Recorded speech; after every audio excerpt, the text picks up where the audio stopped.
Malam ini kita mulai ngaji lagi. Mudah-mudahan ke depan cuacanya terang sehingga pengajian bisa dilaksanakan kembali dengan lancar setiap malam Ahad sebagaimana biasanya. Terus sekalian, kita patut bersyukur pada Allah Subhanahu wa taala. Walaupun di daerah kita hujan begitu besar, tapi banjir pun tidak lama, paling beberapa jam, 2 jam, 3 jam, ya paling lama mungkin 4 jam. Setelah itu kemudian surut kembali. Tetapi berbeda dengan di daerah-daerah yang lain.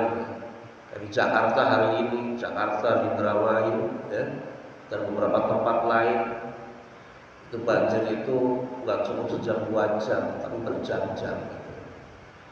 Soal luar biasa. Bisa dibayangkan kalau banjir berjam-jam, kena rumah, temboknya teles, kira-kira bagaimana? Ya mungkin temboknya sedikit-sedikit akan hancur, gitu. Lama-lama jadi hancur. Oleh karena itu, sebagai masyarakat Cirebon khususnya Bupati Sana, beberapa hari yang lalu kita kebanjiran, ya segitu tidak seperti daerah-daerah yang lain. Itu peringatan peringatan dari Allah Subhanahu wa taala. Yaitulah siklus alam. Jadi alam itu begitu, ada masanya, ada musimnya. Ada musim hujan, ada musim kemarau, ada musim panas, musim dingin. Itu sangat luar biasa, ya. Apalagi di daerah Sumber itu, ya mungkin dinginnya ya sangat dingin sekali kalau pagi-pagi itu. Dan itu menjadi tantangan buat kita, ya. Apakah bisa bangun atau tidak? Apakah bisa melaksanakan sholat berjamaah atau tidak? Tantangan buat kita semua. Bapak sekalian yang dirahmati Allah Subhanahu wa taala, kita lanjutkan pengajian kita kitab Mukhtar Ahadits An-Nabawiyah. Rasulullah Shallallahu alaihi wasallam dawuh ing dalam suci hadis, arba'atun min kanzil jannah, bicara Kanjeng Nabi. Anak papat yang termasuk simpanan surga. Anak papat ganjaran kanggo nyimpen mengko besok ing surga. Tadi lamun pengen bagi swarga kudu duweni papat simpenan. Kira-kira seperti itu. Apa simpenannya? Ajaran Kanjeng Nabi yang pertama adalah ikhfaus shadaqah. Ya, ikhfaus shadaqah. Bersembunyi ketika sedekah. Tadi lamun sedekah kudu rame-rame. Lamun sedekah kudu apa? Di syuting gitu ya. Dimuat di posting di media sosial. Di WA, di Facebook, di TikTok sekarang lagi rame, atau di YouTube.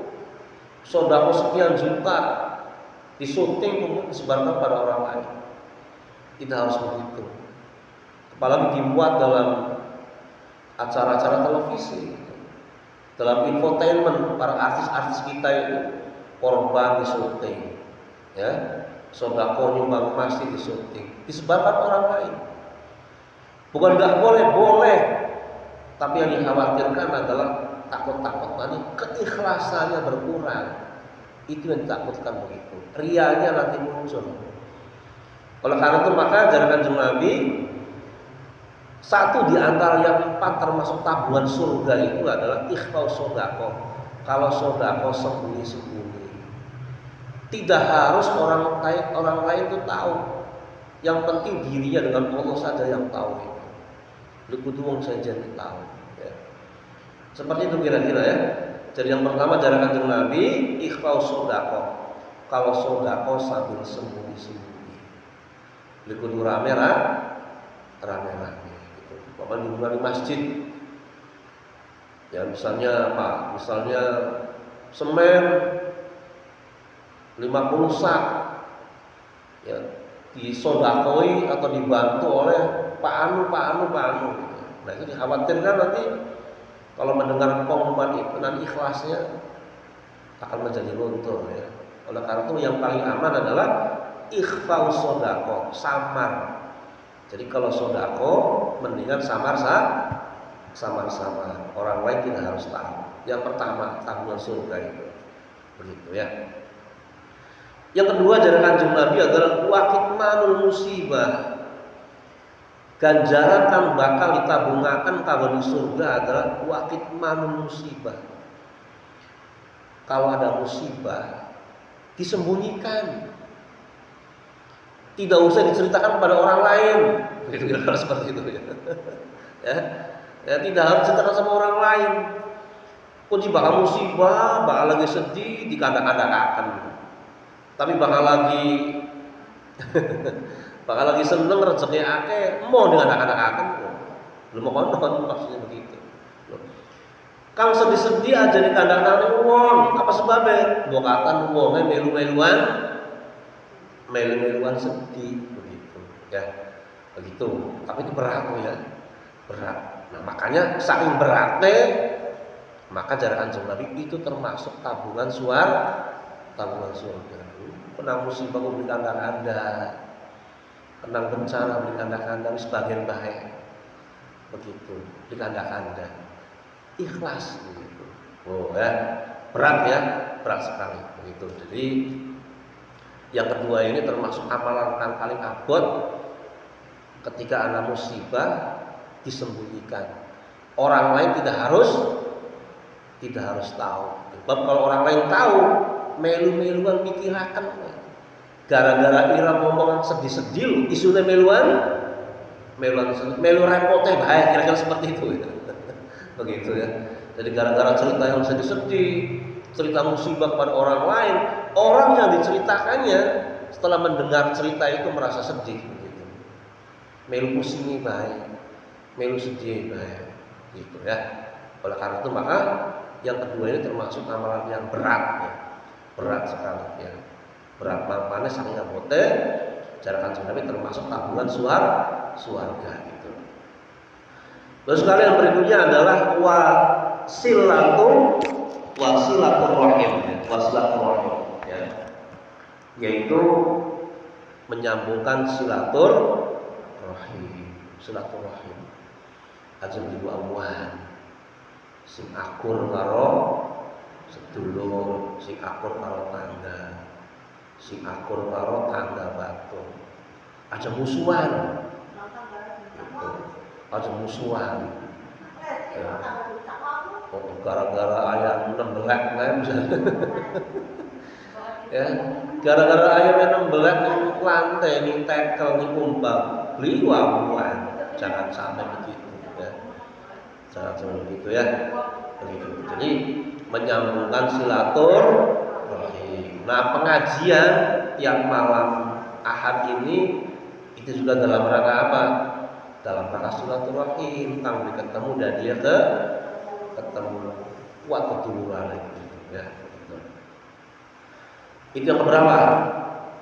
Yang ketiga, jadi yang ketiga termasuk ganjaran kang bakal dari tabungan kanggo maning surga adalah seneng silaturahim, aja biwawan. Ya. Kemudian yang terakhir dari Kanjeng Nabi kalau papat adalah wa qaulu la haula wala quwata illa billah. Ya. Seneng mengucap la haula wala quwata illa billah. Ini ganjarannya surga, tabungan surga. Ya. Dan dalam tabungan pengen mancing surga akeh, tabungan mau bekal di surga pengen akeh, ngake-ngake akan maca la haula wala quwata illa billahil aliyyil azim. Gampang. La haula wala quwata illa billahil aliyyil azim. Kesimpulannya sekalian jarak Kanjeng Nabi anak papat tabungan kang bakal mengko jadi bekal kanggo maning swarga. Nomor siji adalah ganjarane ikhfa'u sodako sambil sembunyi. Yang kedua, wa kitmanul musibah. Kalau dapat musibah disembunyikan. Peliku itu dikada-kadakan. Kemudian wasilaturrahim. Yang ketiga adalah silaturrahim, nyambungakan keduluran, nyambungakan kekeluargaan. Kemudian yang keempat adalah wa qaulu la haula wala quwwata illa billah. Ngake-ngakekan maca la haula wala quwwata illa billah. Wah, diamalkan ya, diamalkan setitik demi setitik ya. Ya, siji sedekah sembunyi-sembunyi. Beli kudu di katon-katonaken ning ning wong dipamer-pameraken beli kudu. Nomor loro, bakal musibah mendingan apa? Disembunyikan, meneng-meneng bae. Beli kudu diceritakan ning wong sejen. Tujuannya apa? Lamun diceritakan kuatir wong sejen melu-meluan pusing, melu-meluan susah. Kemudian wasilaturrahim yang ketiga adalah nyambungaken tali keduluran, dan yang keempat adalah ngake-ngaken maca la haula wala quwata illa billahil aliyyil azim.